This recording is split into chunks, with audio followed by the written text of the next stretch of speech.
What's going on, SixPackAbs.com? It's Thomas DeLauer, and today I want to teach you something that I've learned recently. See, years of heavy training and years of doing all kinds of different exercises really has ended up putting a toll on my body. So what I've found in the recent months is a specific kind of warm-up that actually activates all kinds of different neurological systems within my body, making it so that I can activate muscles a lot better.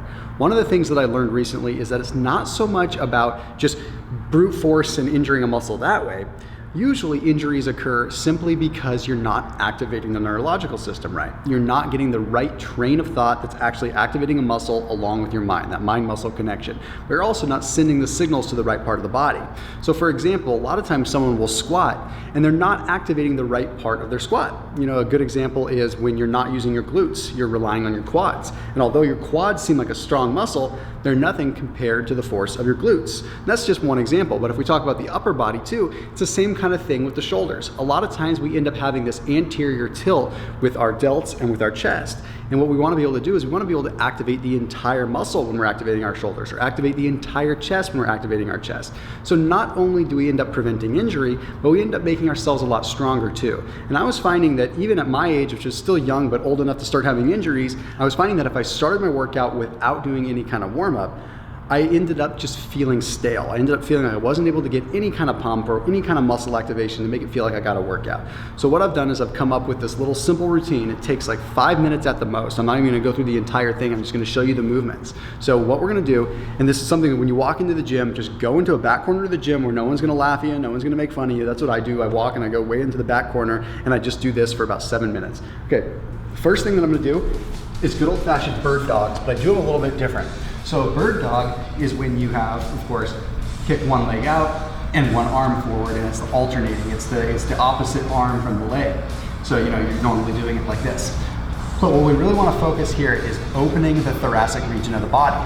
So to do that, we have to modify the bird dog a little bit. So we're still going to extend just like that, but when we actually come in, I want you to crunch in and try to touch the elbow to the opposite knee, opening up that back, opening up the thoracic region.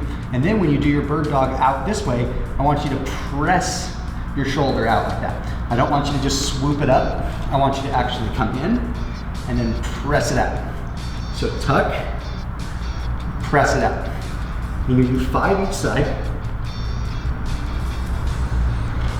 One more. Okay, now I switch, same thing. So what this is doing is this is teaching my upper and my lower body to communicate.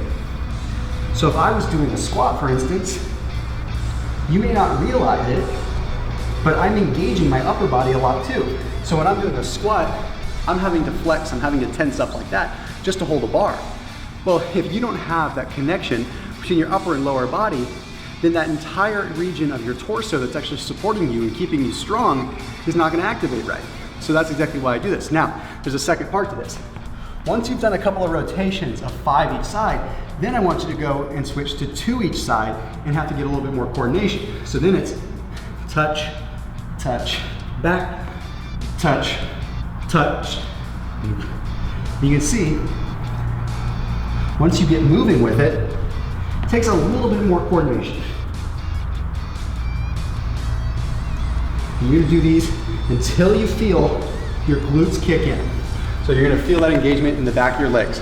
Okay, the next one that I wanna show you is something that's a variation of downward dog. Okay, so what we're gonna do is we're gonna get in a traditional downward dog position like we're doing yoga.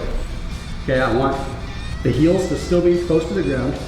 Okay, and you wanna make sure that you're sticking that butt back because we do wanna open up the lats. What we're trying to do here is, again, opening up the thoracic region, opening up the lats. If you're like this, you're in a push-up position. I want those lats engaged, or stretched, excuse me. So get that big stretch there. Now what I'm gonna do is I'm gonna take my right hand, and I'm gonna reach across my body, touch the outside of my left foot.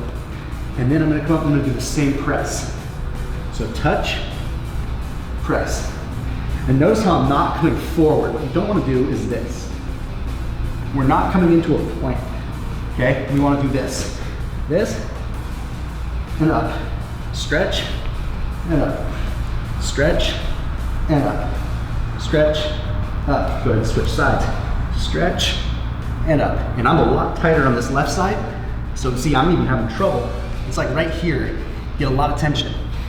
Stretch, touch, stretch, touch.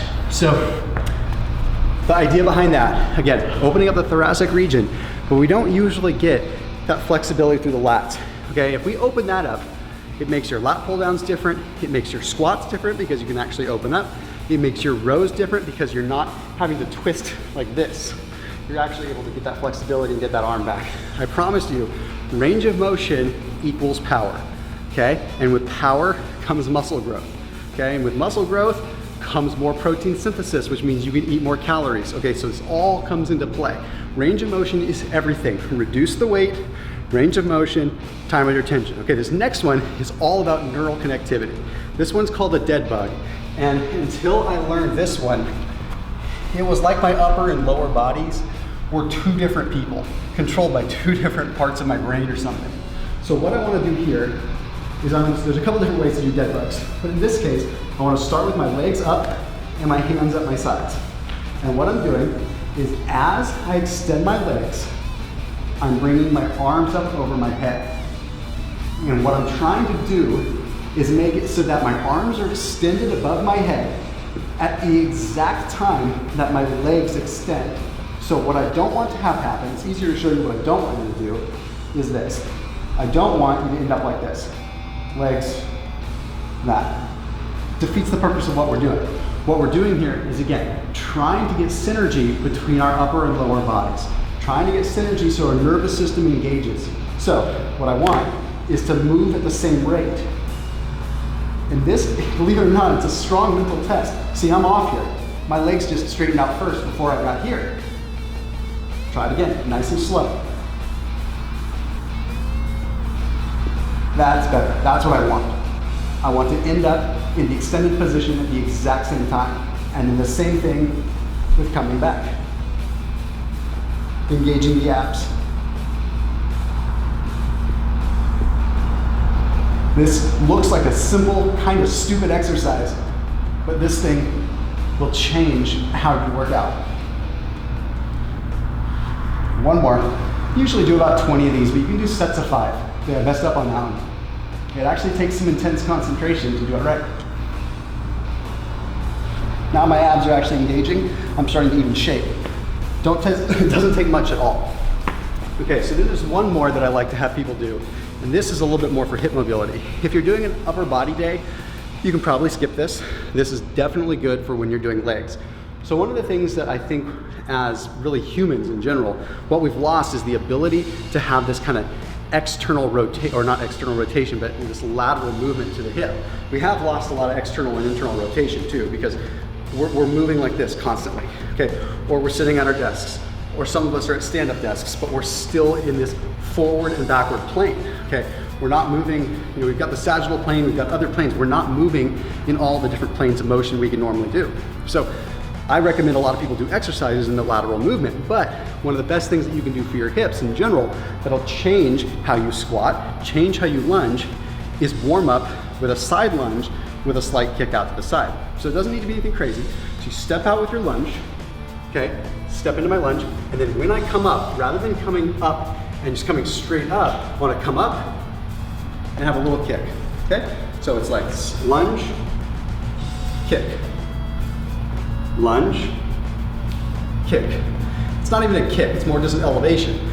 But through that neural activation, activating the quad, then coming up and getting that range of motion, it makes a really big difference. You don't need to exhaust yourself. All we're trying to do is get mobility. Boom. Same thing. Now onto the left side. Up and up. Lunge and up. Lunge and up. Lunge and up. Okay? We're just doing some good old-fashioned Suzanne Summers style of kicks. Or if you want to be cooler, you can be Chuck Norris. So it's really simple. You can add more to it. If there's a good response in this video for dynamic warm-up, I'll definitely do more videos on it. But this is what I've been doing recently. I've been doing this for the last 4 or 5 months. It's totally changed how my workouts go. You don't need to get your heart rate up super high. You can see, get a little bit of a sweat going, slight heart rate going through just those movements. Most of it isn't because it's exhausting from a muscle side of things, it's exhausting from a neurological side of things. It takes a lot of concentration. Now, I'll save this for another video, but you burn just as many calories in an hour of intense studying or an hour of intense mental activity as you do in 20 to 25 minutes of intense physical activity. Pretty powerful. So if you're using your brain, it takes a lot of glucose. So when you're activating that nervous system like this, you can expect to break a little sweat simply because you're activating muscles that you haven't been activated. So just remember, that range of motion equals strength. Okay? That range of motion equals strength and power. And with that strength and power comes the proper protein synthesis. So you can utilize that protein so you don't have to consume as much, so you can reduce the carbon footprint on your body. As always, keep it locked in here on SixPackAbs.com. If you have ideas for future videos, you know where to put them. See you in the next video.